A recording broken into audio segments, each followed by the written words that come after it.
All right, hello everyone, and welcome to a discussion of The Other Wind by Ursula Le Guin. I have it in my great big compendium here of all things Earthsea. Evie has the proper, The Other Wind actual cover there. But yeah, we are excited to talk about this. Is the sixth book in Earthsea. It's the fifth of the novels, and we are going to begin with some non-spoiler thoughts about The Other Wind, and then we're going to get into spoilers for the entirety of the series, all of the other novels that precede The Other Wind. Plus, we may also mention something about Dragonfly, which is one of the short stories in Tales of Earthsea, because that is relevant as well to The Other Wind. But yeah, first, I want to thank my wonderful guests for being here with me today and introduce each of them. Kim is a big fan of Le Guin, like myself, like all of us here, essentially. And it's just wonderful to have you here, Kim. Thank you for being here. Thank you for having me. I Yeah. always, love talking about Le Guin, regardless of the topic, but especially Earthsea. Yay. And you do have a channel. I know that you Yes. haven't been making videos of late, but hmm you do have some wonderful videos relevant to Le Guin. And so, what are some of the other series that you love to talk about on your channel? well, I do love Discworld. I actually have a shrine to Discworld right behind me That's here. fantastic. Yeah. But yes, I love Discworld. Um, as far as my channel goes, it was pretty much Discworld. But I do also love Michael J. Sullivan's work. I love Murderbot. I also do love a lot of just folk tales and fairy tales, and so I like T. Kingfisher and her stories that are inspired by those, and Catherine Arden in the Winter Night trilogy. I would say those are some of my top ones. Lovely. Lovely. All right. Well, it's great to have you here today. And then there is Evie from the channel She Was Only. Evie, hello, Evie. Long time no talk. How are you? I know. It's surviving. It's fine.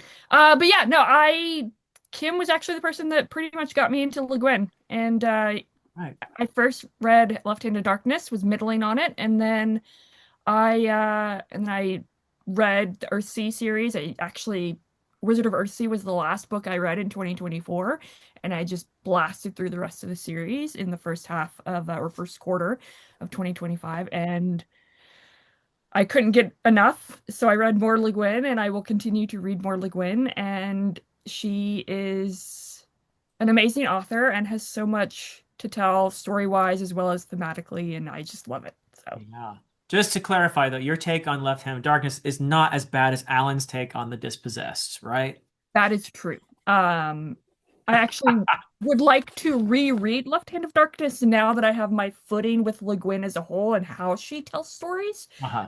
I think I wasn't well versed, or I didn't have my feet under me when I read Left Hand of Darkness. So Okay. Yeah. Just as an other aside, I was in a discussion with Joanna and Lecton about The Left Hand of Darkness that Joanna hosted, and it's one of my favorite discussions I've ever been in on YouTube.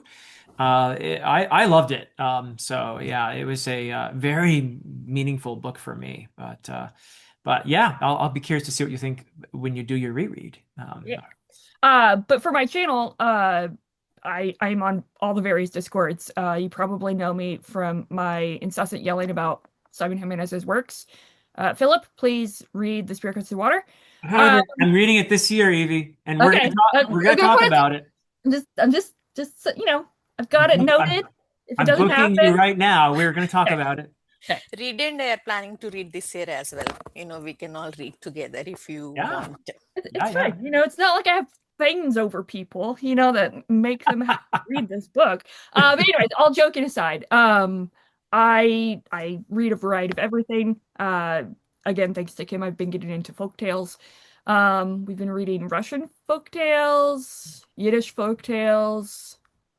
Did you do Native things like that? Norwegian, American. you did Norwegian recently. Yeah. Yeah. So I've just been diving into the original folk tales and fairy tales of various places. So again, thanks to Kim. So Wonderful. All right. Well, that's what we do. We help each other find great books, right? So, and then there is Anita, with whom, by the way, I did discuss. I have a playlist of Le Guin stuff on my channel, and I've been in discussions of all the previous novels, whether on my channel or on friends' channels. And in the discussion of Tehanu, Anita was one of the participants.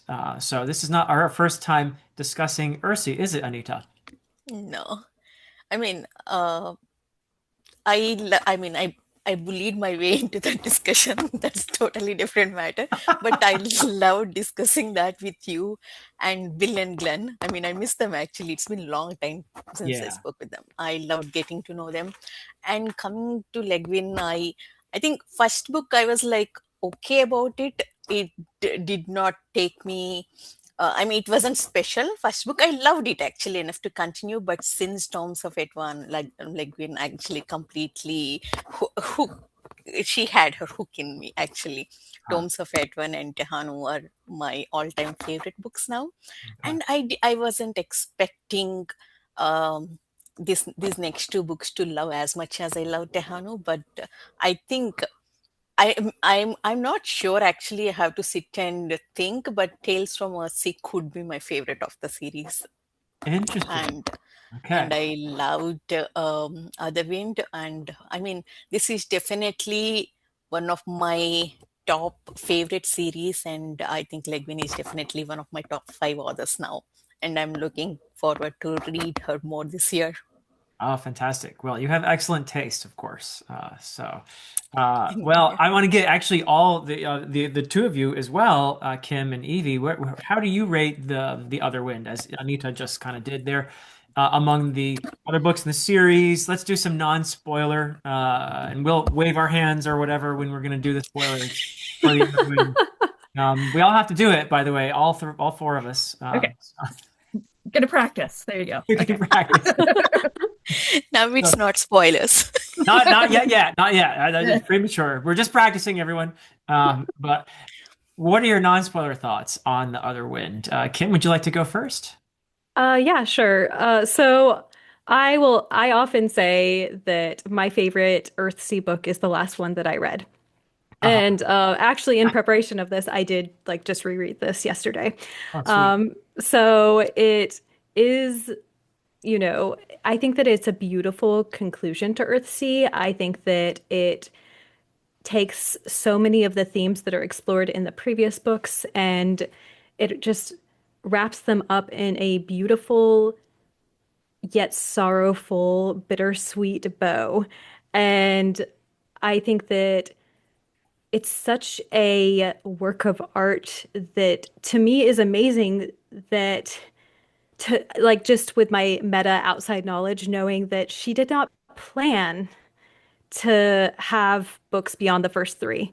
And yet this is what she concluded with. Like it feels so planned, I guess. And that is the most amazing thing for me. It But yes, shows her command of her own world actually. exactly. Her world, her art, it just, I think that Le Guin shines in it with showing that just, I don't know. It's just such a beautiful book.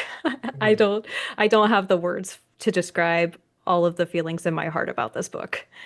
Yeah, there is something very ethereal about reading Mhm. Le Guin, and I always emerge from one of her books with a sense of peace. Hmm. Even though I agree with you, there is melancholy here. But Hmm. there's a balance of life and death and everything in there. It's very Taoist that way, I Hmm. suppose, which is something that she was interested in. But Evie, what about you? What are your non-spoiler thoughts on? Uh, for my non-spoiler thoughts, see Kim's non-spoiler thoughts. Yeah. I mean, you said it best. I mean, you said it the way that probably way better than I ever could.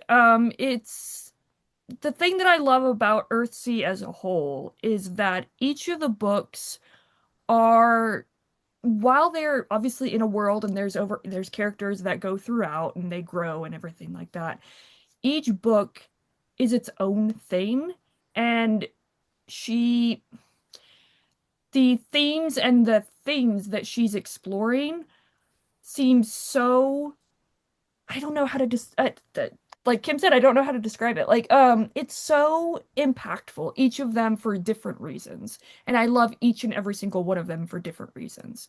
And it's something that I'm looking forward to rereading. But for the other ones specifically, like Kim said, it's very bittersweet. And I was actually, admittedly, initially a little disappointed when I finished it because I'm like, this is the end. Uh, It felt it felt like too wrapped up a little bit, and I'm like, I feel like I'm like, there's got to be more. And then I'm not sure if the bind up has like the author's notes or anything like that from Le Guin. it does. Um, but then reading Le Guin's author note really actually reframed my experience of the book, of actually each book, seeing her context of the book, of writing it. It was just really enlightening. Um, and I mean, it's bittersweet. It's sad. I love sad books, so I don't think it could have ended any other way. But yeah. Beautiful. And Anita, would you like to add anything non-spoiler for the good of the order? I mean, what can I add to those two? Actually, they wrapped it up very well. But I felt, I mean, I got 2 years, almost 2 years break between Tehanu and Tales from Earthsea. So coming back to it, especially to Otherwind, I mean, as K Fox said, it has themes from every book, prior to these books. And we got to revisit those places. We got to revisit those characters to the events that happened in previous books. So it felt like, going back home for me. Mm, Especially I'm far from home now.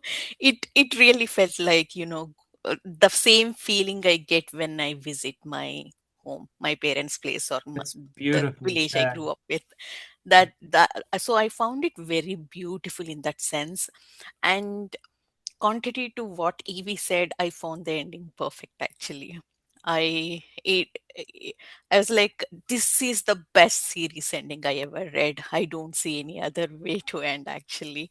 It was sad. I felt very sad. At the same time, it was there is some kind of happiness as well. I was very happy with what happened with the world and characters. Yeah, beautiful. Yeah, and for myself, just to echo really what you three have said, for me, this was even though it was not planned from the beginning this way, it turned out to be a beautiful capstone to the series in the sense that we've witnessed some of these characters from the very beginning, like Ged in A Wizard of Earthsea or Tenar in The Tombs of Atuan.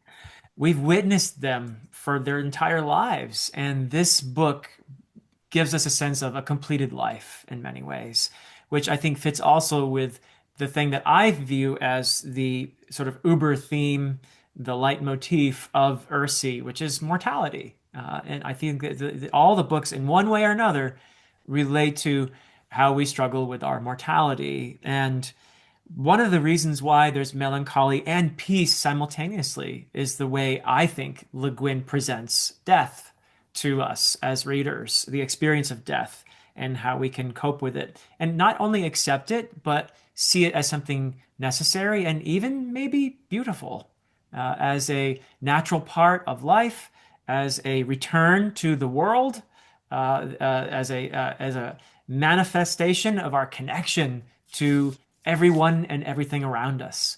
So I just find this to be such a profound reading experience. But yeah, those are my thoughts. And with that, I think we're going to wave our arms because we're going to we're going to go into spoilers now, everyone. So that was great. That was the best arm waving I have ever been part of. So thank you. It is a high bar now. It's a really, it's, Everybody's I got to don't meet know if, it. I don't know if anyone's surpassing that bar. But here we are. We're going to talk about the way I decided, and I got the okay from my guests. But the way I would like to go about this is to go character by character, because I think that'll help us to bring in some of the most impactful moments in the story. And I'd like to start where the story starts, really, with Alder, who is a brand new character, somebody we meet for the first time in The Other Wind, and he is an important lens, I think, in this story. It introduces a lot of important things. But I'm not going to blab here. I'm going to let my guests talk about Alder. And so we could just keep the same order just to keep it organized, if that's okay with the three of you. So, Kim, what do you think about Alder? What are some of the important moments, and what are your thoughts just in general about Alder? So one thing that really struck me this most recent read through was just how quickly Le Guin managed to make me care about Alder. Like this is the last book in the series, and introducing a new character literally page one, um, that's risky. And I specifically even just like marked, and I think it's on page like maybe page three, um, because it's talking about his uncertainty and how shy he is about things being in a city. And so that's really something that struck me from the very beginning with Alder, just how much I cared about what was happening to him. And then it compounded when he met Ged for the first time, and Ged cared so much because I already care so much about Ged. And then Ged is caring about him too. And so that was the biggest thing for me for Alder, just how much I managed to care for him and how I cried at the end whenever he went off. Um, With Lily. Yeah. yeah, yeah. So that was the biggest thing for me. Yeah. Beautiful. How about you, Evie? What are your impressions of Alder? Yeah, again, I cared for him so immediately, like Kim said. And he's just so sad. In the best way. Like I could feel his grief on the page. Hmm. Um, and it just made me feel that much more for him.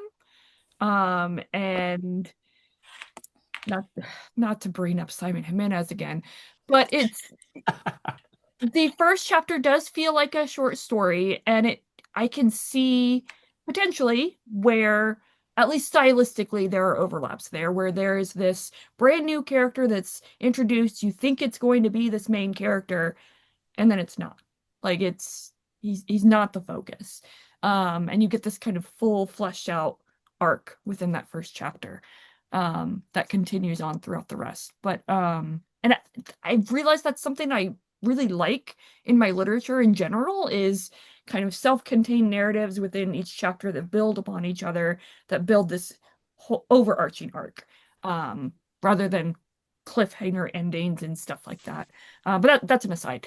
But Alder himself, I yeah, I just was immediately invested with him and into his story, and seeing how other characters within Earthsea would interact with the story, as I was reading, and then when he's introduced to Ged and stuff like that, I'm like, okay, there's the connection. So yeah, I really like the character. um Wonderful. All right. And how about you, Anita?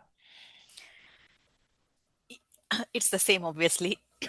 I mean, I think Legwin, uh, the first few pages itself, from the minute he got down from the boat and to reach Get's village, asking the address of Get's hut and going to meet, the way Legwin wrote those lines, actually, we can feel the terror. We at least, I felt, okay, something bad happened. So this guy is going to get to ask for help.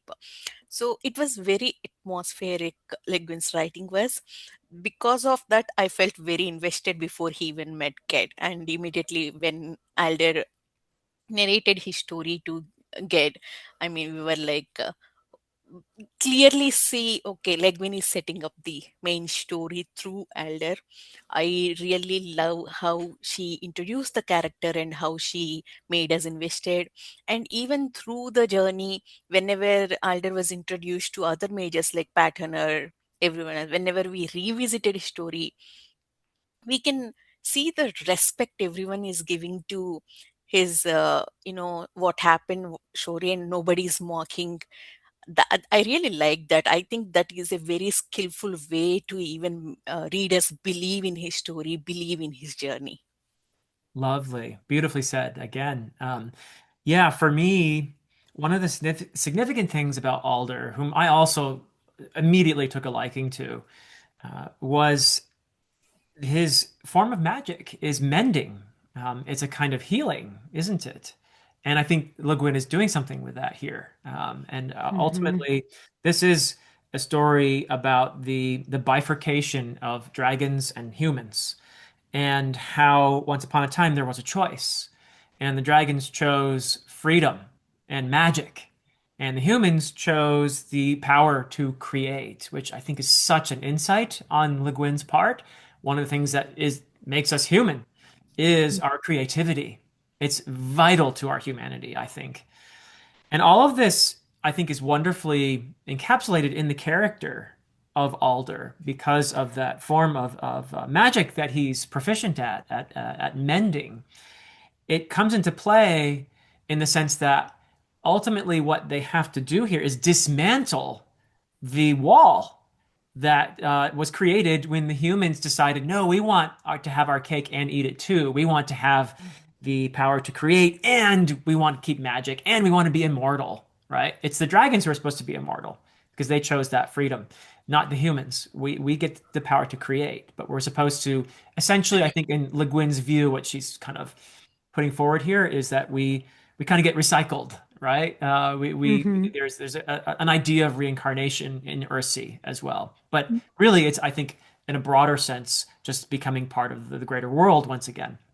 But no, we want it all. We're trying to grasp onto everything, and we're using magic and creating this artificial place, the dry land, in order to. But it's a death, isn't it? It's a death in life. It's something that's actually death is ultimately a positive here in Earthsea. This is not a positive. The dry land is a place of undeath, if you want to put it that way. It's a place of An uh, unnatural place. yeah, unnatural. It's sterile. It's a kind of a shadow world. Hmm. It's lifeless, but also deathless. And, so it's obviously a huge problem. And the mending that needs to happen is to heal, is to get rid of that wall and Hmm. heal the land for the dragons, because the dry land was taken from the dragons in order to create that immortality, if you will.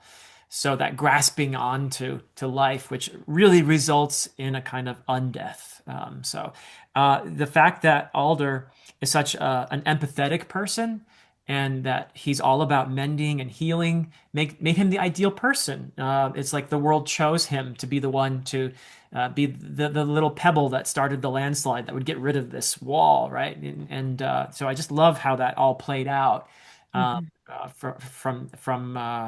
this particular POV. I just thought it was brilliant. Any other thoughts on Alder from any of you I before? mean, we have to mention Tug. No, of We have to course, mention yes, Tug. Tug, the We kitty. can't Yeah, we cannot yeah. leave Balder without mentioning Tug. I mean, first off, I am always here for a cute cat in fiction. But also just loved I don't know. I loved the way that that called back to the Otak in the first book, and then just the idea that animal companionship ties us to life. I don't know, just that idea just made me I really think that happy. that's the innocence of it, not Hmm. expecting anything in return. That's what Hmm. draws us in. Yes, and as a cat person, I just loved that entire little bit of like how the cat was saving him and all that. But yeah. Yeah, all brilliant. Definitely, Mhm. we would be very neglectful if we didn't have a Tug shout out here in this conversation. It's Yes. much appreciated. Anything else? I think Alder and Lily's love, their Hmm. relationship, was another beautiful aspect of this story, Hmm. and the fact that he was at the end of this that he was able to let go, and join her. I thought was a beautiful touch too. Yeah, and Legwin doesn't use like pages and pages, hundreds of pages to make us understand their relationship. Just one paragraph, that's it. We totally believe, yes, theirs Hmm. is the perfect love. I Yeah, mean, It's That's a great. gift. Yeah. I don't know any other writer who does that so concisely the way she does. Yeah. So, I mean, generally speaking, not specific to Alder and or Lily, but that's something that I really appreciate about Le Guin, even from the first book when I read it, um, in Wizard of Earthsea. It felt so epic, but there's this economy of language that it doesn't feel sparse or simplistic. It's still very, very fruitful and very beautiful writing, and it just feels full, but it's not bloated at the same time. Because it's what, 300 pages or something is the first book, and all of these books are, approximately 300 pages, if not less. yeah. And there's just so much that happens that feels so natural and um, just just natural in how it's done. It's not crammed in. It doesn't feel, to your point, Kim, it doesn't feel planned, which I know that it wasn't. So it feels that the progression is a natural continuation of from one scene to the next, and character progressions and stuff like that. But Yeah. Yeah, there's just something magic about Le Guin's prose.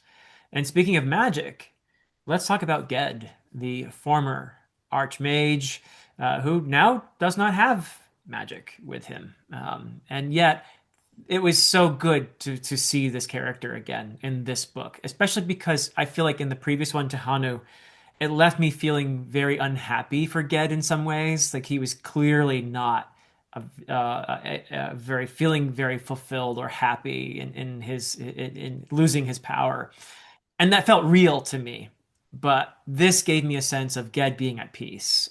So let's talk about Ged, starting with you, Kim. What are your thoughts on Ged in The Other Wind? I mean, Ged is probably one of my favorite characters in fiction, period. I love Ged. I love his entire character arc. And yes, I love this conclusion. Even though he's not the one who goes on sort of the big journey and kind of stays at home. And at the end, Tanar comes back and is like, "What'd you do?" And he was like, "I kept the house." And that's just so sweet. And just looking at him, sort of zooming out and looking at him and how he started as this prideful boy who literally got goaded into doing magic to prove how good he was at it. And where he is now and how he has learned humility through hardship and how he's just such a humble character, but not because he's not capable, but because he knows his capability, I guess. Yeah. And yes, I just loved it. I loved, how he interacted with Alder. I loved even how he had the small interactions with Auntie Moss and Heather and his kindnesses. Just everything about Ged. I could probably go on for like 3 hours gushing about him. Yeah. No, it's really good to see him in this book. And Mhm. I also love that uh, Le Guin shows us that he has become a strong person once again, even without magic. And as you said so well, he is in the domestic sphere in this book. And it's a little bit of a gender flipping thing here that Le Guin is doing, which I love because Tenar is the one who has to go out and help save the world, so to speak, while Ged stays home and takes care of things. And I love that. I love that Le Guin is doing that as part of this story. So how about you, Evie? What are you thinking about Ged? Yeah, I immediately loved Ged from his introduction into Wizard of Earthsea, and something that surprised me throughout the series and including in The Other Wind is after our Wizard of Earthsea, he's essentially more of a background character. At least he's not the focused character, which is not something at least I expected. Usually, when you're introduced to a character in fantasy, they become the hero, the main character throughout the entire series. Um, but yet we still see his character growth and you see his challenges throughout the series. And in The Other Wind, I like you said, he's at peace with himself. Mm. Um, to the point that he's like, "Yep, I'm gonna stay here. I'm not gonna go out. I'm gonna let everyone else have their journey and their growth, and their opportunity to save the world, as it were." Um, because he's had his fill of that, and he's content. Yeah, yeah. Beautifully said. How about you, Anita?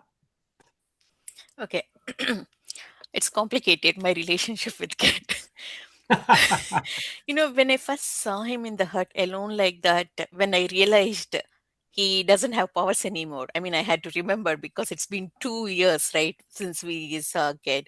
I was like, I mean, since I saw Ged, uh, I was like shocked. Oh my God, it's over for Ged. I felt very sad actually. I mean, he was smarter than me. Obviously, he was content. It took me some time. But as K Fox said, all these scenes with Auntie Mas and Heather and how he's content with everything, those scenes are actually felt very down to earth. They even grounded me actually. We all need those kind of scenes in epic fantasies when there are dragons, princes, and kings and queens. I loved those scenes actually. I did not want to leave Gaunt. It's the place Gaunt, right? Yes. I did not want to leave Gaunt and go to Heb- mm, Havner. Havner. Thank you. Oh my Hmm. God. I wanted to spend more time with Ked. I would have loved entire book, 900-page book, just in that hut, just his interactions with Auntie Mas in day-to-day life. It was beautifully written. I love those scenes. It's something like reading first 200 pages of Fool's Errand. You know, Hmm. very calm, very, I have a lot of nervous energy. I get excited, so I like those kind of books actually, which calms me down, which brings me to peace. And I love that Legwin did not leave him back in the story, even after they go to Drylands and do all the things. We see Ged realizing it. Oh yeah, it happened. Hmm. Finally, it's done. I love those scenes, bringing back us, to the first book and showing how our protagonist is doing with these changes. Like, even though he doesn't have power anymore, he's still connected to magic. I love those scenes. Ged, I definitely one of my favorite characters. He's not the favorite for me. Obviously, Tenar is my favorite. As Philip brought that point up, the gender flipping part. I mean, I got very excited when you brought it up. That is one of my favorite things, especially in the last three books, where Legwin focused on her feminist values, how she flipped, how she shows what is strong means actually. We'll Mm. talk more about it when we talk about Tenard, but we see that with Ged as well. People always in epic fantasy novels and all, people think strong means like being warrior type, being fighting and all. But that's not just what is strong actually. There is completely different side to strong as well. We saw that with Tenard's character as well, and we see that with Ged as well, how strong he is. You need to be strong to accept that, from being an archmage to completely losing powers and making peace with it. That needs a lot of strength, and Legwin executed it perfectly. Ah, you said it so well. And I love the word you used as well, grounded, because I do feel that there's an organic nature to the way Ged relates to the world around him at the end and how he's in these everyday tasks. That he is very much in tune with nature. And there is a power in that and a strength. I totally agree with you. And how he has reconciled himself to where he is now in life. There's a real quiet strength to this character that I really appreciated. And I love the scene at the end with him and Tenar together. There's a nice little illustration in this edition of the two of them Yeah. sitting next to each other. So yeah, that just a beautiful ending. And although melancholy because their daughter is not physically present with them any longer. Tehanu has become herself at the end of this. We'll talk about that. But first, I think we should talk about Tenar, another character that we've seen go from a young person in the Tombs of Atuan to an incredible woman here in this story. So, Kim, what are you thinking about Tenar in The Other Wind? So I guess similar to Ged's arc, I feel like one thing that because the first three Earthsea books are very much coming of age stories, um, I feel like pride and humility are two just big themes whenever it comes to the three major characters addressed in those books. And I feel like the same is true with Tanar. Um, Even in this book, whenever she meets the princess and she's thinking back to her priestesshood and the power that she had, she's realizing that she was such a big fish in such a little pond, and realizing that, she's kind of understanding what true power is and where it comes from, and how, now she's in a place where the king of the archipelago or the is going to listen to her whenever she, went and was just a farmer's wife for however many years, and how the reason why she's listened to isn't because she's endowed with this, holy power. It's because of who she is and how she has experienced life.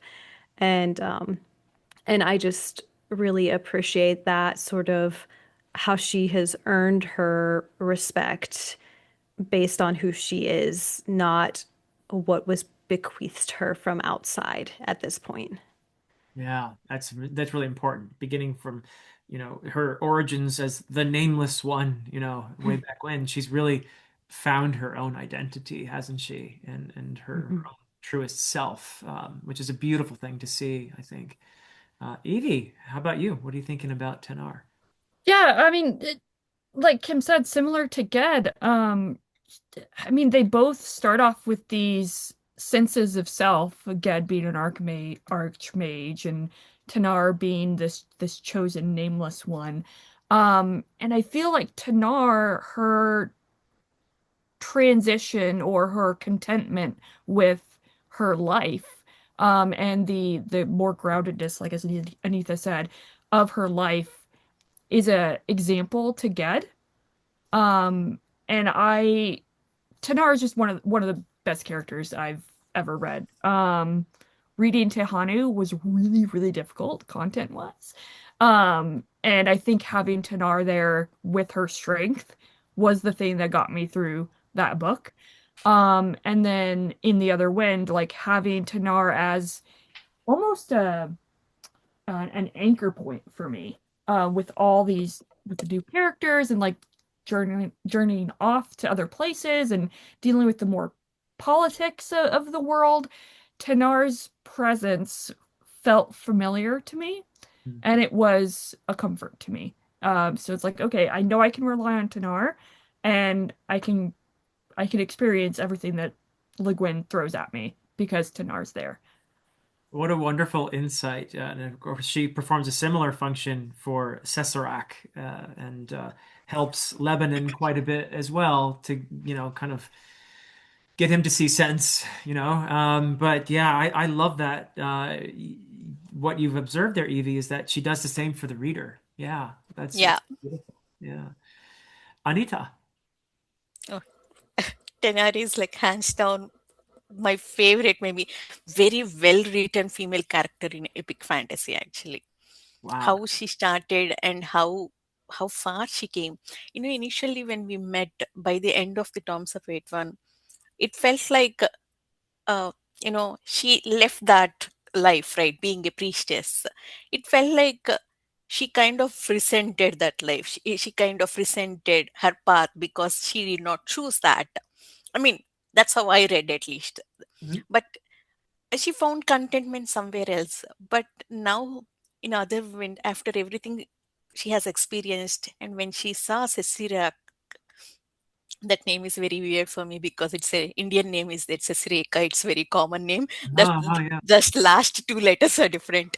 Yeah. So when she saw Sasirak, then I think that's when she kind of, I felt she accepted even that that part also, it's part of her life and she has to accept that. And she found, I think she found complete, and she found a way to help Cesarac by accepting her own background.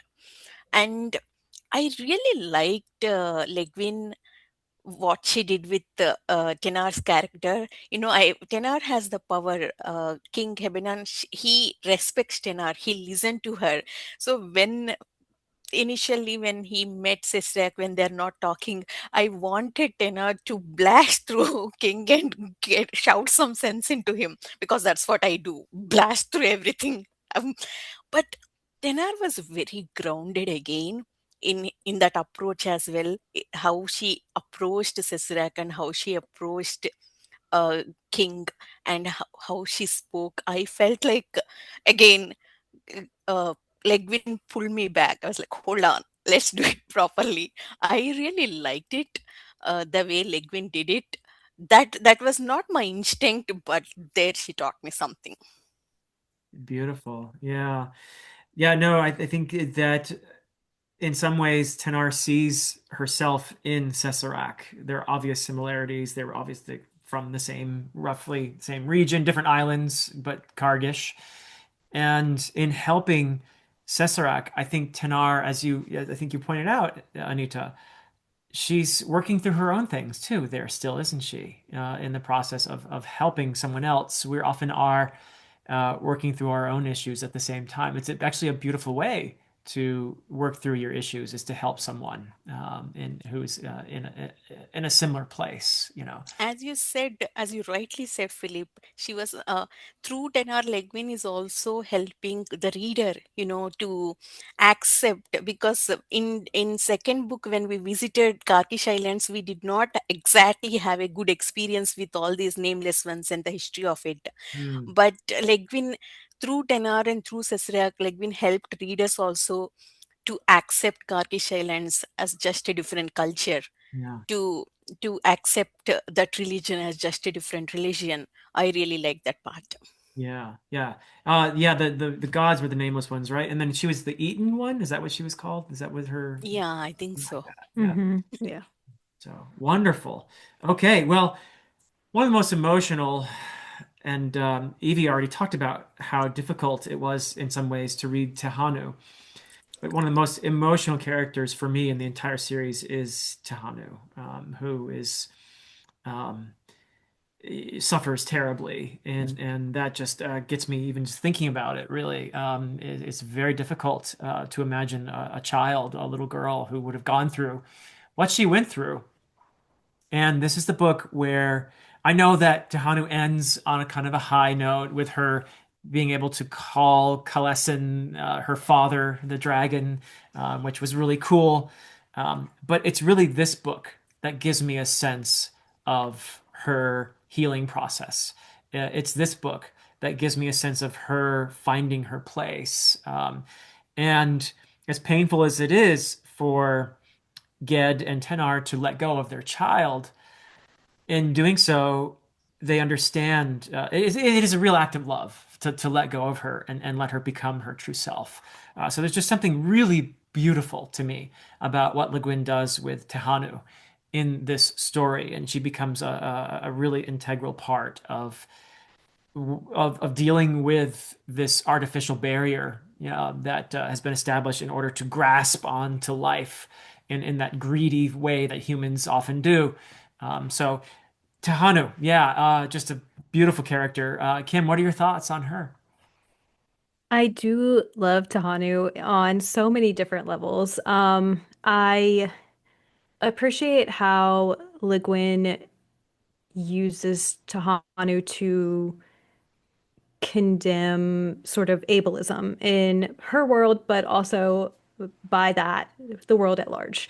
Um, you know, we often see through Tanar's eyes how Tahanu is treated and how Tahanu is like, even at the very beginning when Alder is asking for directions to Ged, there are children, and one of the children like mimics Tahanu, basically at one point, like, her burnt hand or whatever. And so we see that cruelty of people towards people who have been hurt. Because in her situation, it wasn't, she wasn't born that way. Not that that excuses cruelty either, but it just shows that sort of additional layer of cruelty where she was hurt and people keep hurting her. And I appreciate that at the end of Tahanu, the book, like at the end of that book, there's not just a magical wand waved and everything's fine with her. We see throughout this book how she is still so withdrawn and still so shy, and people still are treating her differently, very often.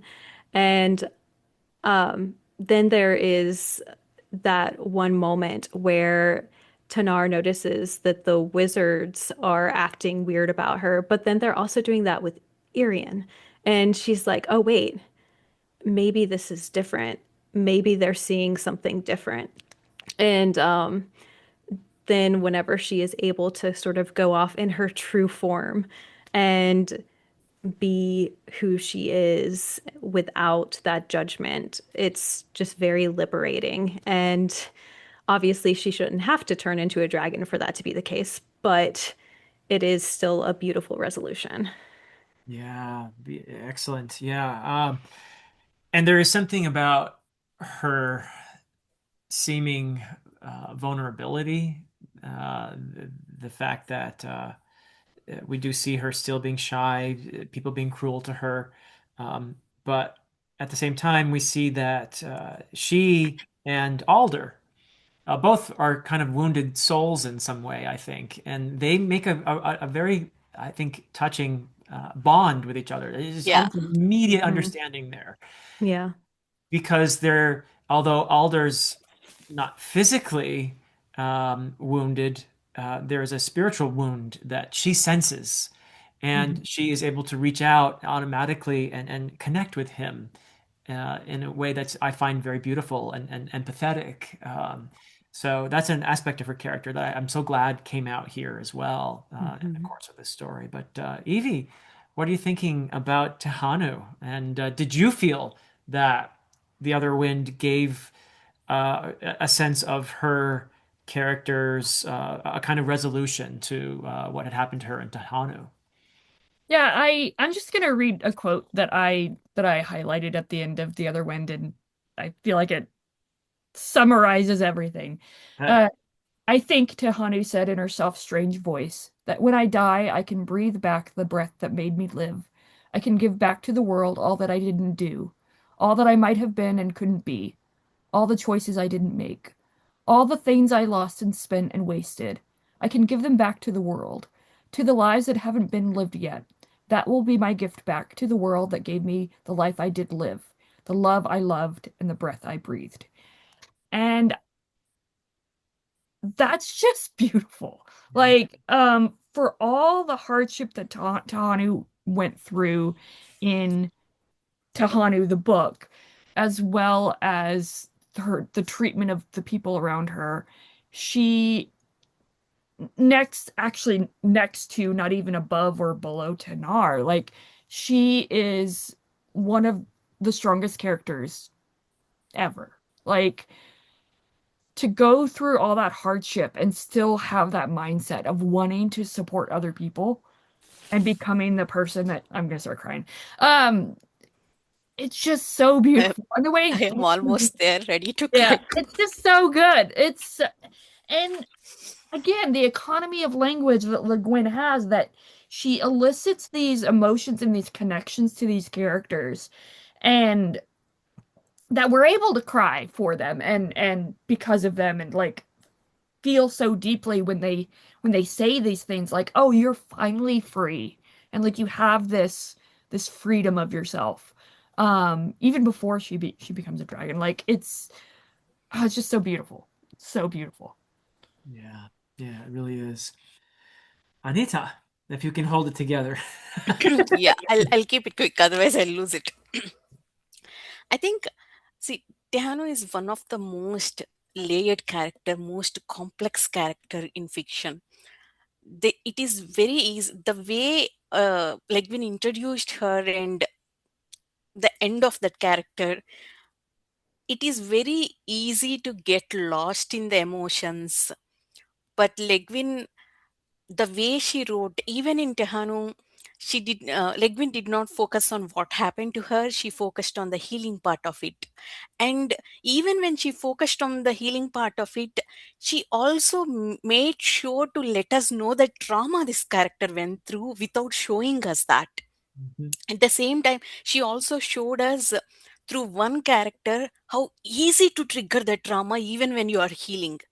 That guy, he comes close to touch Tehanu when she was a kid, actually. That's when they run off to like to King first time they met. So, and she did the same thing with here actually. She that first of all, mother daughter relationship, one of my favorite mother daughter relationship between Tenar and Tehanu, how close that bond was. It's deeper than you know regular mother daughter, actually, because they connected through that healing process. It meant a lot. So Tehanu going to the drylands, leaving Tenar and Ged was a huge deal, but Legwin managed to not focused on that, leaving the parent thing, but instead focus on why it needs to be done.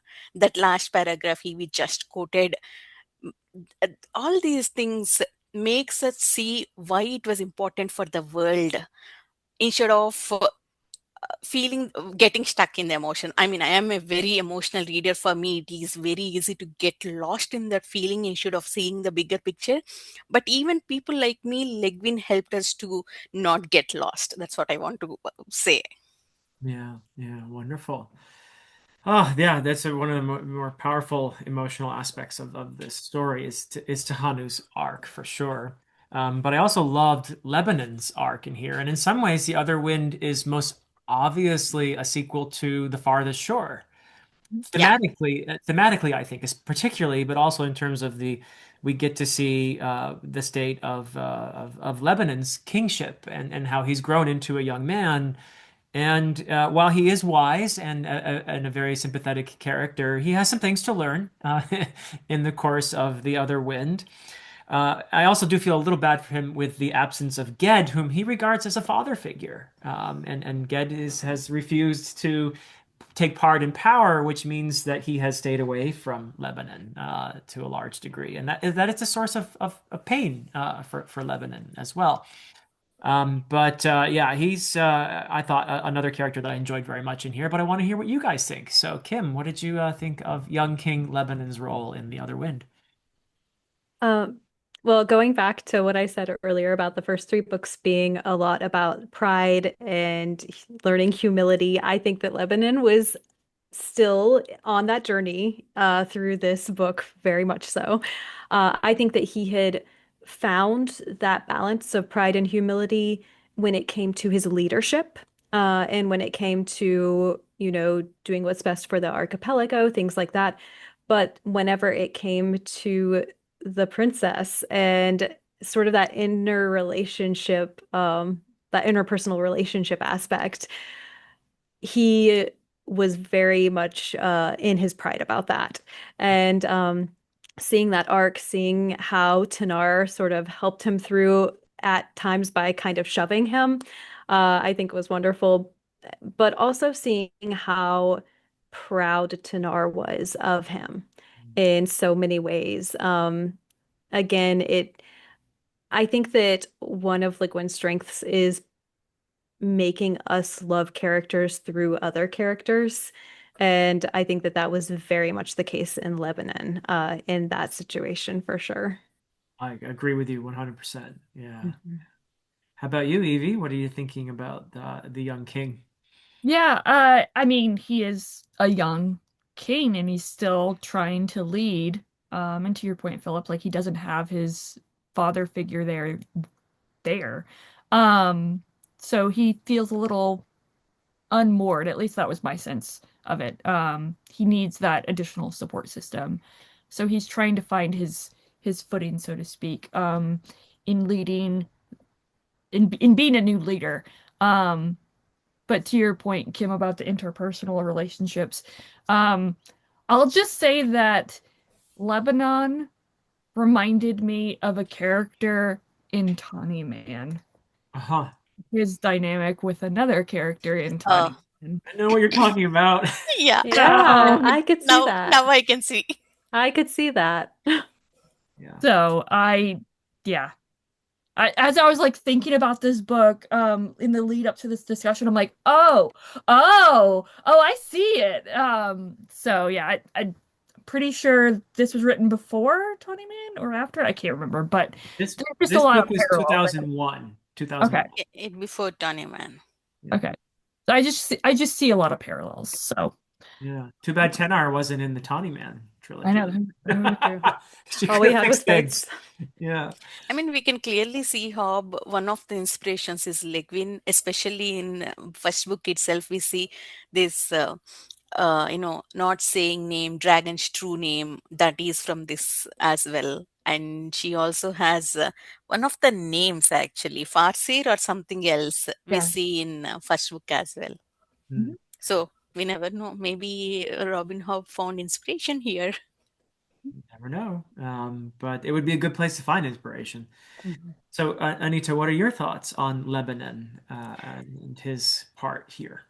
Yeah, I felt the same as actually he was little unmoved, same as Evie, and especially he has all these new problems. Uh, Dragons are coming back and they are like destroying crops and villages, and he has to make deals with Kargish Islands, this new something he's not familiar with. So he's on completely new waters and this new problem of dry lands. But I think he handled it beautifully with obviously help. And I think at the end of Tales from Earthsea, I read a description of Earthsea, I think, which gave us the full background of how all these kings started. I think that kind of helped getting invested in Lebanon and what he's doing, though we don't see him from book three. Yeah. That is Like, something that I really like about Lebanon is that, you know, typically when you see like leadership or kingships in fantasy, it's like, oh, this is my word and this is something you're gonna do. You see him relying on other people, and he has to be diplomatic with the Kargish Islands, and that's something that is challenging for him. And you don't really see that in a lot, at least in a lot of fantasy that I've read. It's just you get an edict or you get a law passed or something said, it gets done. You don't see the challenges of those choices being made, or the politics that go on behind yeah, Yeah. decisions. I appreciate Yeah. it. No, that's well said. And also, just as a person, I think he's resentful initially of Sessarak because what she represents, not of her individually, but what she represents is that he's in this role of king, and his personal feelings don't matter. It's an alliance essentially, and he's being kind of shoved into this. If he wants peace with the Kargish Islands, he has to marry this princess, and it's like his volition has been taken away here in a yeah, sense, and it's an important relationship. Obviously, he's wise enough to understand that the person he marries is going to be very significant in his life. So I think he's resentful because of being forced into something because of his role as king. It's a kind of sacrifice in a way, that his personal feelings have to be shoved aside in this. And unfortunately, he gets a little selfish as well, and not considering what she's going through here, how this must be for Sessarak, a character that I felt deeply for. And a good thing Tenar was around to help everybody straighten up here. yeah. Um, See, but yeah, go ahead, Anita. Were you going to say something? as you said, and she is also a victim in this. Both are in the same place. He can't direct his anger at her. Actually, that's where Tenar came in and set him right. Exactly right. Yeah. So let's share our thoughts on her now. I think it's a good segue. What are your thoughts on the character of Sessarak? I thought she added a wonderful element to this. I love how she's trying to learn the speech and everything else, and just her determination that comes into play here. But what are your thoughts on Sessarak, Kim? I'll just go a little bit out of order because I just have very brief thoughts. Okay. I think she's a great parallel to Tanar from Tombs of Atuan. And you can elaborate on that if you want. Yeah, no, I mean that's really it. It's just like they you're seeing more in real time the challenges that Tanar would have gone through of learning this language. Um and maybe a little fast tracked.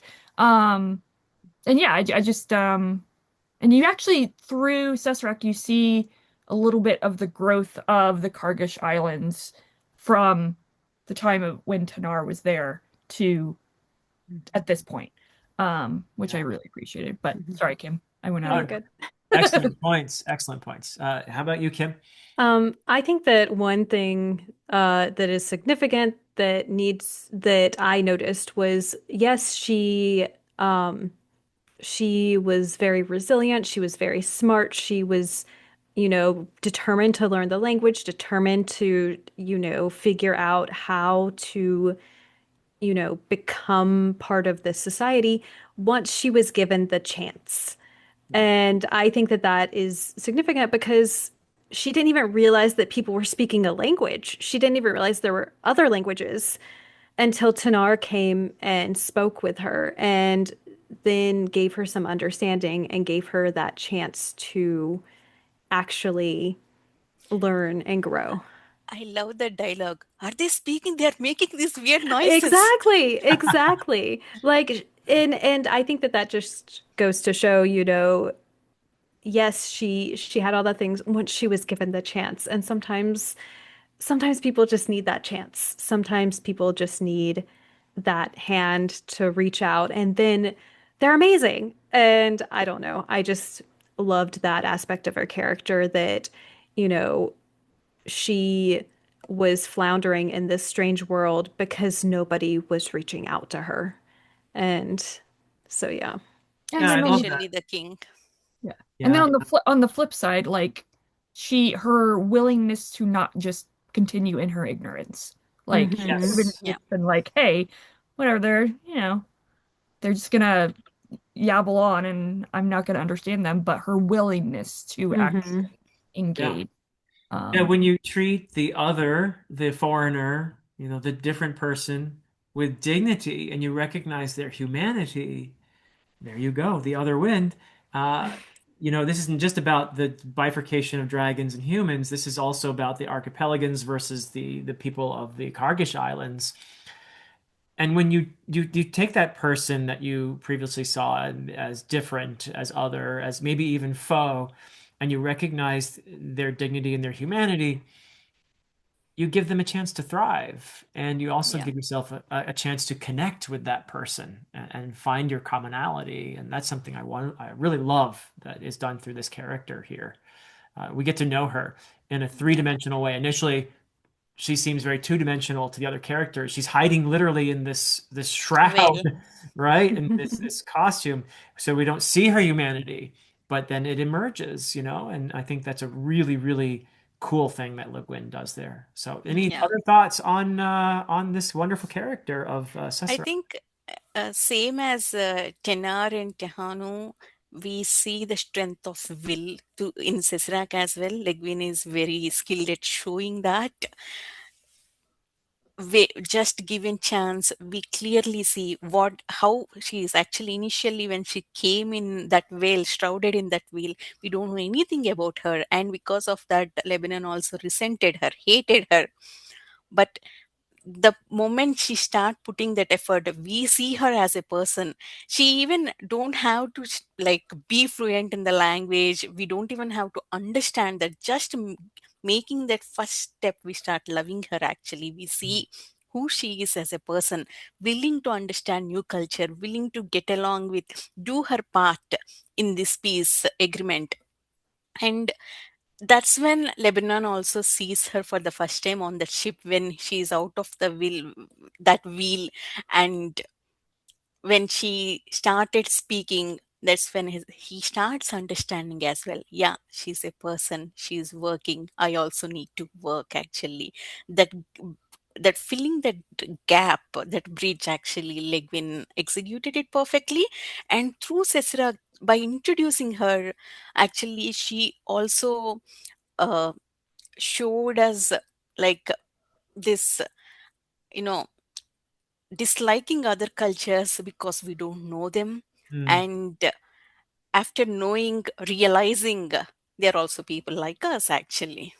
Yeah, well said. And also, she may appear naive, and she is naive, and she grew up very isolated in some ways, but she brings a kind of wisdom to this endeavor too, doesn't she? And that's another thing that you realize when you get to know another culture, that there's wisdom there that Yeah. your culture doesn't necessarily give you as direct access to.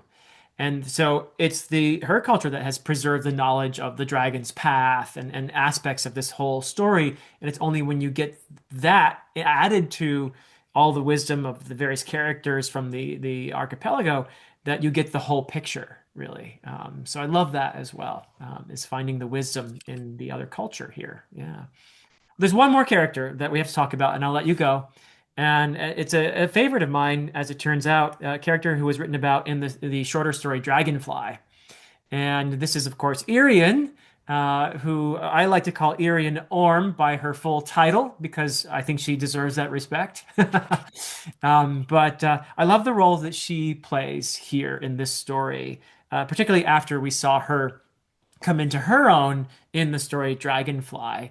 And I think she's a character through which Le Guin is really working out this relationship between dragons and humans here in this world. So a character introduced relatively late in the series, and yet a pretty vital character, I would argue. So, what are your thoughts on Irian and her role here, Kim? So I especially love Irian's relationship with the master patterner. Um, Yeah. I love how they interact. I love how he, I mean, in the short story Dragonfly, how he was kind of the one to really accept her and welcome her into the grove. And how we saw that again in this book, how whenever she came back to Roke and was like, here he is, and like and how she specifically said, if you ever need me, just call. And I don't know, just that entire relationship and interaction was one that I really loved. And so that's definitely one aspect that I love. But I also did love her relationship with Tahanu as well, and how Tahanu was able to gain some self-confidence and understanding through Irian as well. So Yeah. yeah. Accepting who she was, there is nothing wrong in Mm-hmm. that.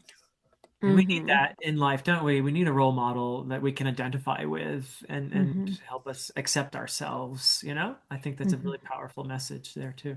Evie, any thoughts on Irian? Yeah, to go back to the kind of the parallels, I think Irian was or is a necessary parallel to Tehanu, and on top of that, and simultaneously, like the idea, not representation, that's not the word I'm looking for, but essentially the Tehanu seeing herself in Irian, letting her see that, hey, this is not something that's abnormal. It's something that is in the world. It is something that is accepted. It is something, or at least it's something that's livable, and people do exist in this form, or forms, I should say. Um, I think there's so much you can put in place of being a dragon. You can put being queer, you can put being trans, you can put being, you know, putting XYZ, whatever that is, representation and seeing yourself being existing in a world is important. And I think to Hanu seeing that in Irian was vital to her story, Yeah, and very to the world. empowering. Very empowering. Yeah, I love it. Great point.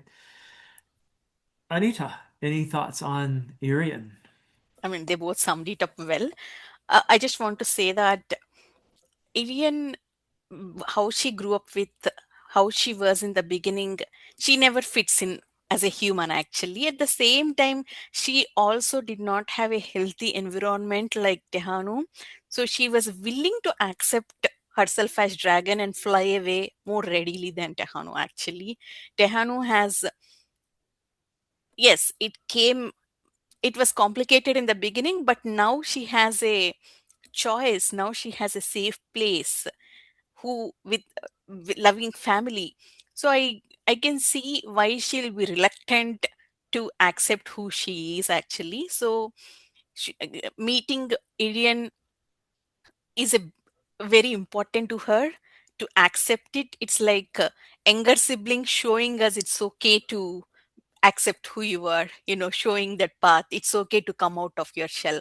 I think that dynamic was perfectly executed. I really like that. Wonderful. All right. Well, before we go, I want to give all three of you a chance to say anything that we left unsaid. If there's any last thoughts you have Yes, on the I am other ready. wind, Earthsea, I and good, Anita, go for it. I want to talk about pattern as well, and how consistent Legwin is from book one. In book one as well, I think Archmage or somebody tells get that if you are in trouble, Pattern is the one. You don't I mean, you don't ignore him, that just because he is living in the woods, he is the most powerful of them, Mm. of all mages. And from there actually, even in book three and in Dragonfly story as well, we see how important patterner is in for Earthsea and the beginning of the magic and rogue everything.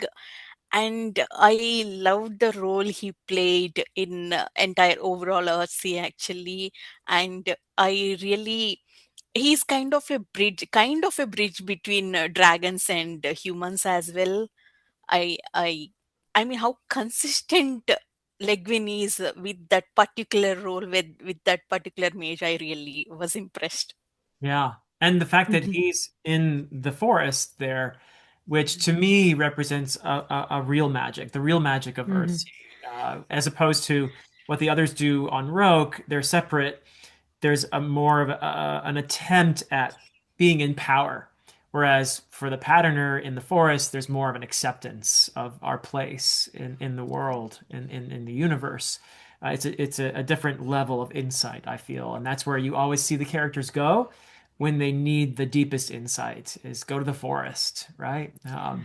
And I also like that he is actually from Kargish Islands. He is the other person. He is different actually. I Yes. Mhm. think that that's also why it comes natural to him to accept Irian as well. He is the first one to help her, and he is also the one to accept women having power as well.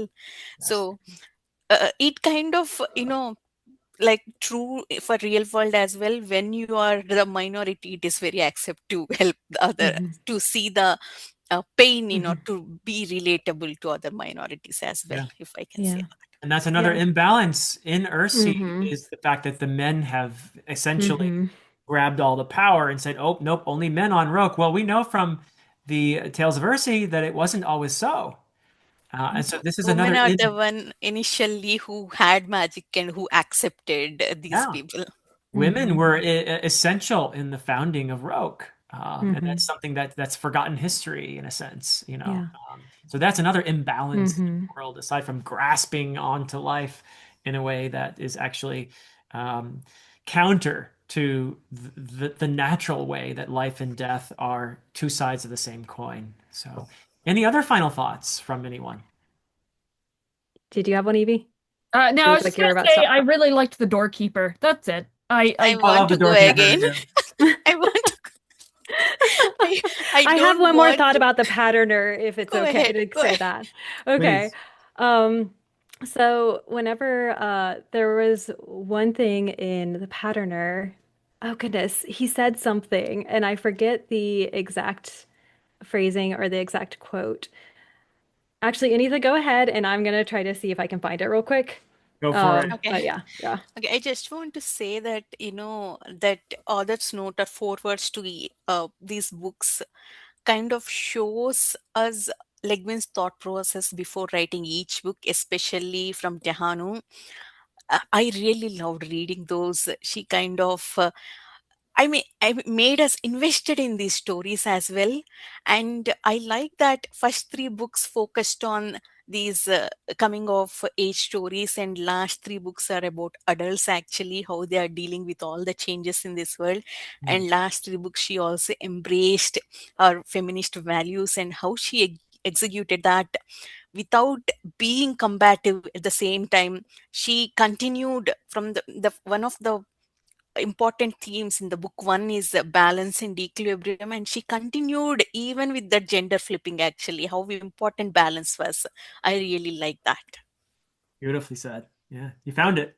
I did not, Oh. but I can just summarize it. It was basically about how when they were going to fix the world, they were going to fix the wall. All these wizards were talking about how, oh, obviously we need mages, we need wizards to go fix it. And the patterner was, and they were saying we don't need dragons. Why would a dragon help us to fix this? Dragons don't even go to the other side of the wall. And then I think it might have even been Tanar that was saying that the patterner wasn't that way because he had lived a full life before coming to Roke. Mm. And so he understood that there are different types of pattern.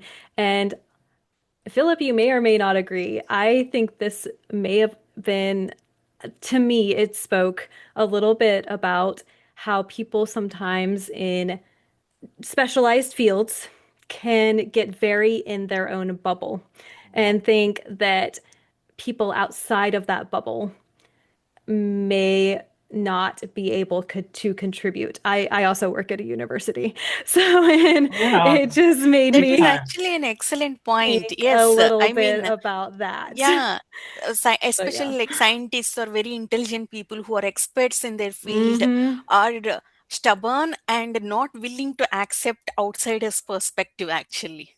Yes, and well, and also just and it's not necessarily that they're not willing to accept outsiders' perspective. It's just they live in a world where it doesn't even occur sometimes that other people might have a perspective that is even different from theirs in the first place.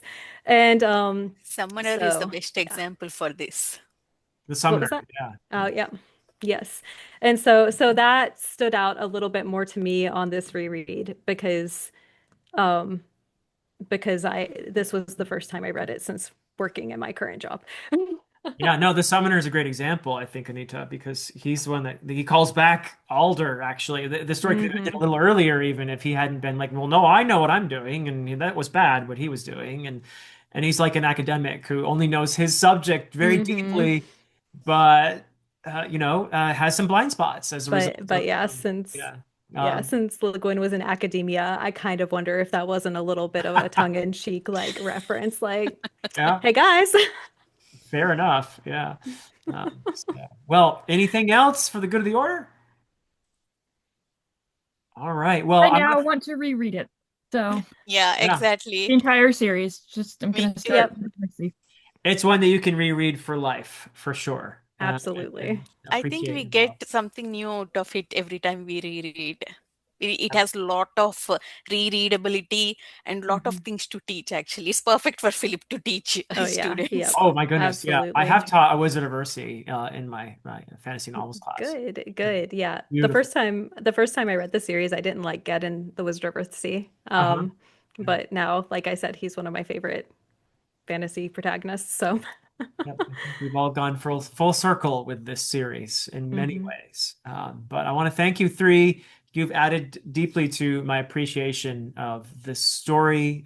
So I am very grateful for you being here. And I encourage everybody to check out the channels of these three wonderful people as well. I'll have links in the description. But that is it for us for now. Until next time.